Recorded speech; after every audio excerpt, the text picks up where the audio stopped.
Hello Teknolovers! Masa jabatan anggota kepolisian negara termasuk Kapolri pada umumnya berakhir pada saat mencapai usia 58 tahun atau memasuki usia pensiun. Namun, masa jabatan anggota Polri dapat diperpanjang 2 tahun lagi atau setelah mencapai usia pensiun 60 tahun. Namun harus berdasarkan regulasi yang ada. Tetapi nih, karena kekuasaan untuk mengangkat dan memberhentikan Komisaris Polisi Nasional berada di tangan Presiden sebagai kepala negara atau pemerintahan, terserah kepada Presiden untuk memiliki seorang Komisaris Polisi Nasional. Hal ini karena pasal 11 Undang-Undang Kepolisian Nomor 2 Tahun 2002 mengatur bahwa Komisaris Polisi diangkat dan diberhentikan oleh Presiden dengan persetujuan Dewan Perwakilan Rakyat. Tapi pertanyaannya yang muncul nih, kalau masa jabatannya sangat singkat, apakah kinerjanya bisa efisien? Dan siapa saja tuh yang masa jabatannya pendek? Coba kita lihat daftar Kapolri dengan jabatan tersingkat berikut ini.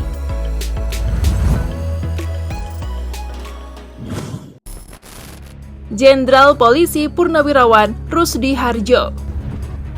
Di posisi pertama ada Komisaris Polisi Purnawirawan Kanjeng Pangeran Haryo Rusdi Hardjo yang menjabat sebagai Kapolri selama kurang lebih 9 bulan, terhitung dari tanggal 4 Januari 2000 sampai dengan 22 September 2000. Setelah lulus sebagai Kapolri, beliau diangkat menjadi Duta Besar Indonesia untuk Malaysia dari tahun 2004 hingga 2006. Rusdi Hardjo pernah menduduki jabatan penting antara lain Wakil Direktur Penindakan Narkoba Mabes Polri dan Kapolwil Daerah Istimewa Yogyakarta.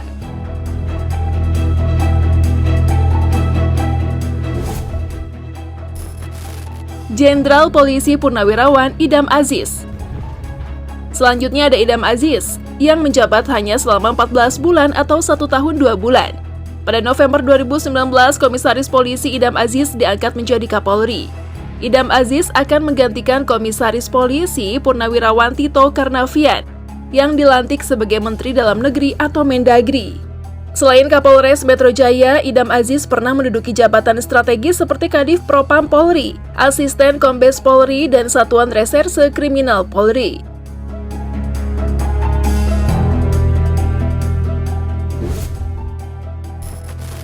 Jenderal Polisi Purnawirawan Hairudin Ismail. Nah, kalau ini rekor jabatan paling singkat dalam sejarah kepolisian Indonesia. Kapolri Ismail menjabat Kapolri dari 2 Juni 2001 hingga 7 Agustus 2001, hanya 2 bulan. Yang menjabat sebagai Komisaris Polisi hanya sebentar karena kisruh perselisihan di lingkungan Polri pada masa Surojo Bimantoro. Awal gejolak terjadi ketika Presiden keempat, Kiai Haji Abdurrahman Wahid atau Gus Dur menunjukkan penggantian Surojo Bimantoro dengan Hairudin Ismail untuk menjadi Kapolri. Saat itu Gus Dur menilai Kapolri Surojo telah bersikap berlebihan dan juga melakukan pembangkangan.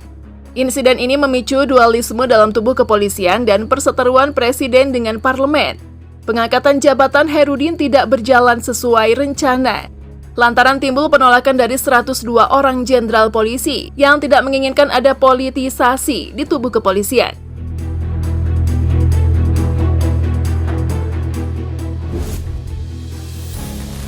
Jenderal Polisi Purnawirawan Surojo Bimantoro. Selanjutnya, masa jabatan terpendek adalah Surojo. Komisaris Polisi Surojo Bimantoro adalah Komisaris Polisi Nasional yang menjabat dari 23 September 2000 sampai 21 Juli 2001, atau sekitar 10 bulan. Pada 20 Juli 2001, setelah kurang dari 1 tahun menjabat, ia terpaksa mengundurkan diri atau dipecat oleh Gus Dur, namun Bimantoro keberatan tukar-menukar yang dilakukan Gus Dur tidak wajar.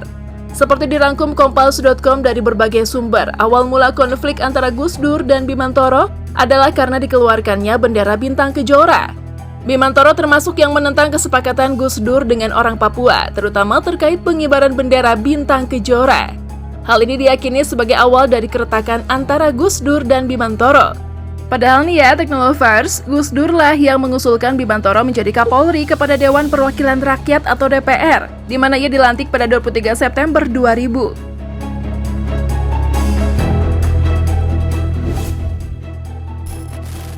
Jenderal Polisi Purnawirawan Sutarman. Komisaris Polisi Sutarman menjabat sebagai Kapolri selama kurang lebih 1 tahun 3 bulan dari tanggal 25 Oktober 2013 hingga 16 Januari 2015.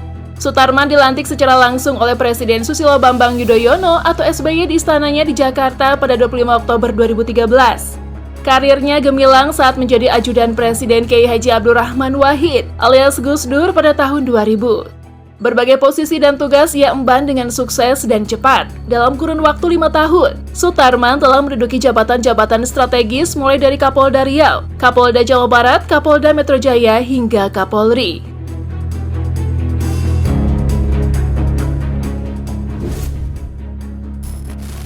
Jenderal Polisi Purnawirawan Sucipto Danukusumo. Lalu ada Jenderal Sucipto, pensiunan Komisaris Polisi Sucipto Danukusumo, menjabat dari 30 Desember 1963 sampai 8 Mei 1965 atau sekitar 1 tahun 5 bulan, yang menjabat pada era Orde Lama. Pada tahun 1961, Sucipto belajar polisi militer di Advanced Army School di Fort Benning, Amerika Serikat. Kemudian dilatih di Army Command dan General Staff College di Fort Leavenworth, dan dilatih di Civil Defense Corps di New York.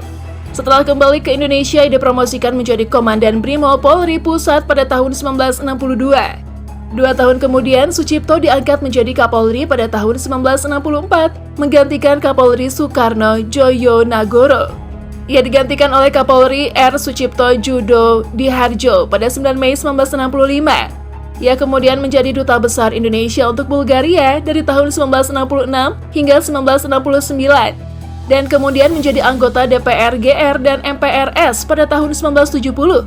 Ia menjadi anggota DPR MPR RI selama 4 tahun dari 1971 sampai 1974. Ia kemudian meninggal pada 12 Oktober 1998 di Rumah Sakit Militer Gatot Subroto, Jakarta, dan dimakamkan di Taman Makam Pahlawan Kalibata.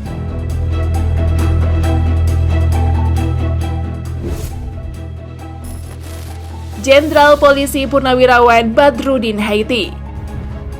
Dan posisi terakhir ada Badrudin Haiti. Badrudin Haiti menjabat sejak tanggal 16 Januari 2015 hingga 24 Juli 2016, yang artinya masa jabatannya hanya selama 1 tahun 6 bulan.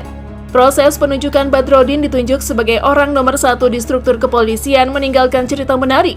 Situasi genting telah berkembang di kalangan elit polisi. Badrudin Haiti hadir untuk memenangkan situasi. Dia tidak membiarkan dirinya terprovokasi oleh situasi konflik antara polisi dan Komisi Pemberantasan Korupsi atau KPK.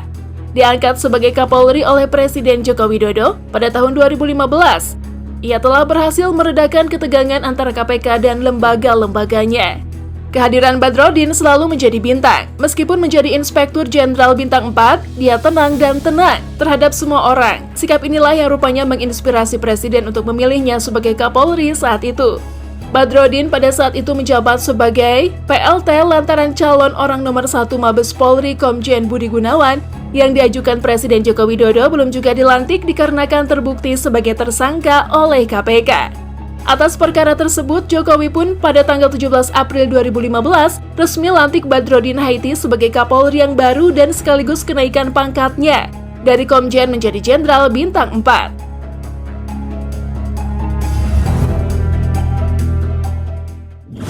Sebagian besar alasan mengapa masa jabatan para Kapolri ini singkat lantaran faktor usia saat diangkat menjadi Kapolri. Meskipun ada yang benar-benar dicopot oleh Presiden saat baru beberapa bulan menjabat. By the way, jangan lupa like, komen, dan share juga video ini. Thank you for watching.